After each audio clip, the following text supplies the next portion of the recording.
these boys are doing here, because in my heart I'm a drummer too. It's a really, really busy night tonight, and you'll be very glad to know that I don't intend to speak for a long time.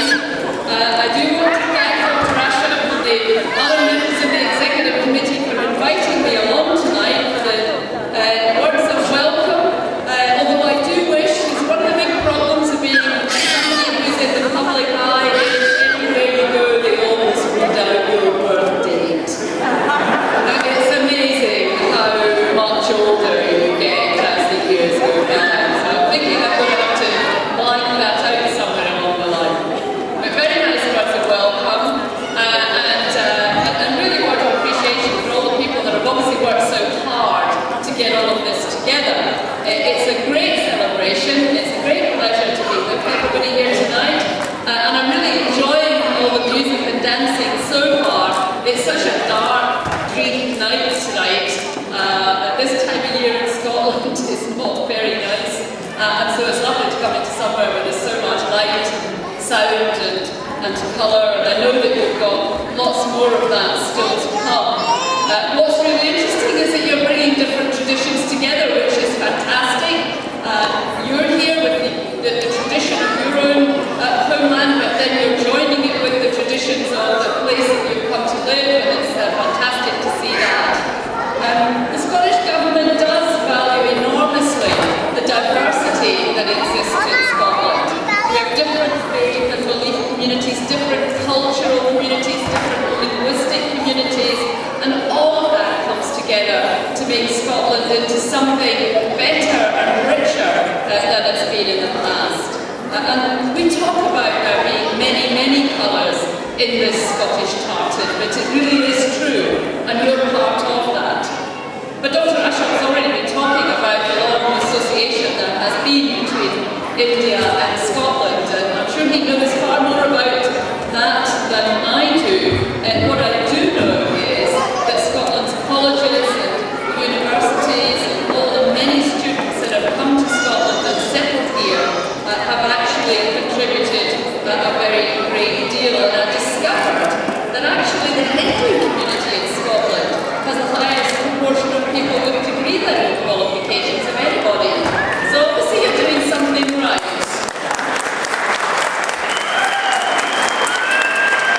That's a big contribution you're making, and I know that the cliche in Scotland is to talk about the food, but it's not just about the food, is it? Because it does now seem to me to be that our IT sector, our national health sector, financial and business sector are beginning to show that the support and the contribution made by the Indian community is enormous.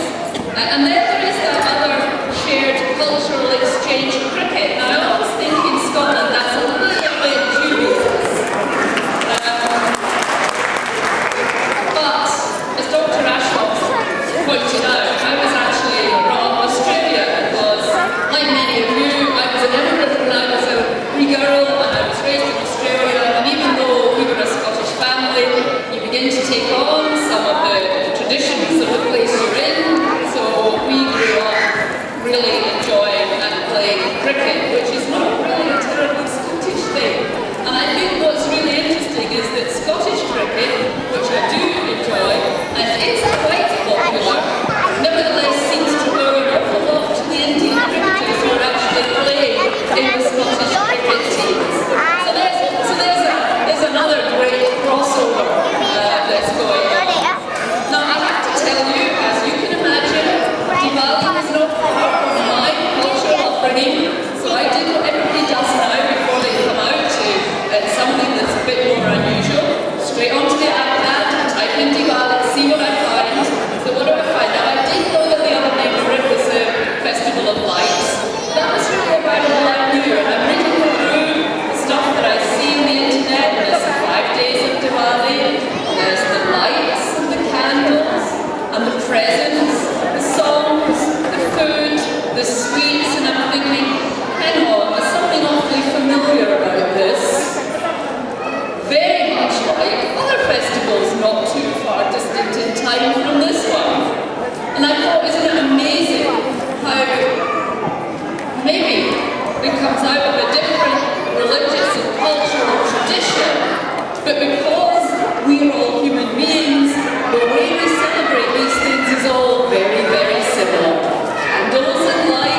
families and the community to celebrate all the joys of life, when I read that it's a time for focusing on personal spiritual growth, then it's a time when people of all faiths and none come together in friendship and celebrate their different cultures, then I think about the fact that next Sunday I will be lighting the first of the Advent candles in the lead up to our celebration of Christmas, which really does almost exactly the same thing. So Deepavali is really, almost becoming the beginning of that whole series of midwinter festivals that we have in Scotland, and I think that's very appropriate, with a lot of the same traditions: cleaning and decorating rooms, lighting the lamps, enjoying the fireworks, buying new clothes, cooking all that wonderful food, giving and receiving gifts, all of these things we're sharing in common. And I think everything that we're doing in Deepavali, Christmas and the other similar festivals is reminding us of the importance that they have in our communities and our family lives. Relationships with each other, which are incredibly important. A renewed commitment to all the family and friends, some of whom we may not see terribly often during the year, but we know they will get together at these special celebrations. And an enjoyment and celebration of all the really good things in life.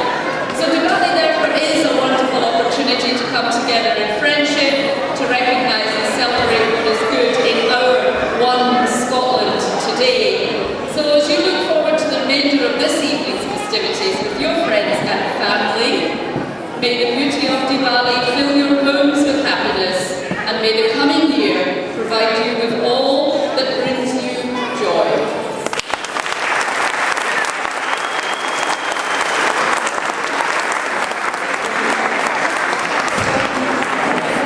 Thank you very much.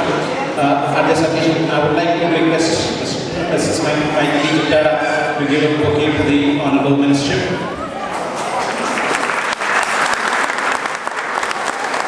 Can I also request Dr. Ashok Garu to give a memento on behalf of the Telugu Association of Scotland.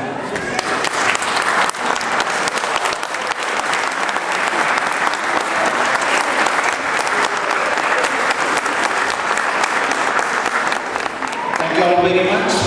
I would like to thank all the executive committee members and the Honourable Minister for coming along with us to sharing a few words with us. Thank you once again and enjoy the rest of the program.